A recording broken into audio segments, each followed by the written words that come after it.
মকর সংক্রান্তি উপলক্ষে ভিড় বাড়তে শুরু করেছে সাগরদ্বীপে। গঙ্গাসাগরে গিয়ে রাজ্যের শাসক দল তৃণমূল সহ মুখ্যমন্ত্রী মমতা বন্দ্যোপাধ্যায় এবং রাজ্য সরকারের তীব্র সমালোচনা করেন বিজেপি নেতা তথা কেন্দ্রীয় মন্ত্রী সুকান্ত মজুমদার। গঙ্গাসাগর মেলাকে জাতীয় মেলা ঘোষণা না করা নিয়ে সুকান্ত মজুমদারকে পাল্টা জবাব মন্ত্রী অরূপ বিশ্বাসের। পুণ্যার্থীর সংখ্যা নিয়েও বিজেপি সাংসদ তথা কেন্দ্রীয় মন্ত্রীকে পাল্টা কটাক্ষ অরূপ বিশ্বাসের।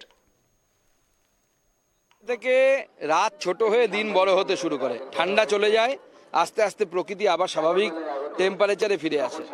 আমরা ঈশ্বরের কাছে প্রার্থনা করি, সূর্যদেবের কাছে প্রার্থনা করি, মা গঙ্গার কাছে প্রার্থনা করি যে বাংলায় যে অন্ধকার যুগ চলছে, এই অন্ধকার যুগের এবার 26-এ পরিবর্তন হোক, আলো আসুক, সূর্যোদয় হোক, নতুন করে দিন বড় হোক, রাতটা ছোট হতে হতে একদম বলা হচ্ছে 45 লক্ষ নাকি পুণ্যার্থী এসছে, অথচ 4টে জেটির মধ্যে একটা জেটি খোলা, 3টে জেটি বন্ধ আছে।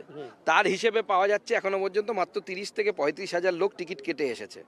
আমি জানতে চাই যারা এই সমস্ত তথ্য দিচ্ছেন যে 45 লক্ষ লোক এসেছে, তাহলে বাদবাকি 44 লক্ষ 70 হাজার লোক, 30 হাজার যারা টিকিট কেটে এসেছেন তারা বাদ দিয়ে এরা কি শক্তিমানের মতো নদীর ওপার থেকে উড়ে উড়ে এসে? আমাদের একটাই দুর্ভাগ্য যে মেলাটা বাংলায় হচ্ছে।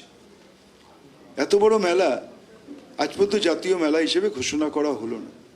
কিন্তু আপনারা এর মধ্যে অনেকেই আছেন, প্রত্যেক বছর আসেন।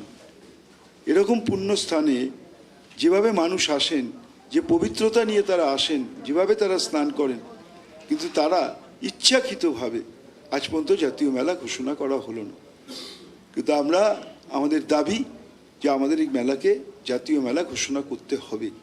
যদি ওনারা না করেন, দেখবেন একদিন নিজে থেকেই মানুষের দাবিতেই এটা জাতীয় মেলায় না। উনি ঠিকই বলেছেন, কারণ উনি চৌধুরী বলেছেন, উনিও জানেন এই যদির বয়স আরও 50 বছর পেরিয়ে যাবে, আরও আগামী 50 বছরেও যদি কখনো সঠিকভাবে হবে না। উনি সত্যি ঠিকই বলেছেন।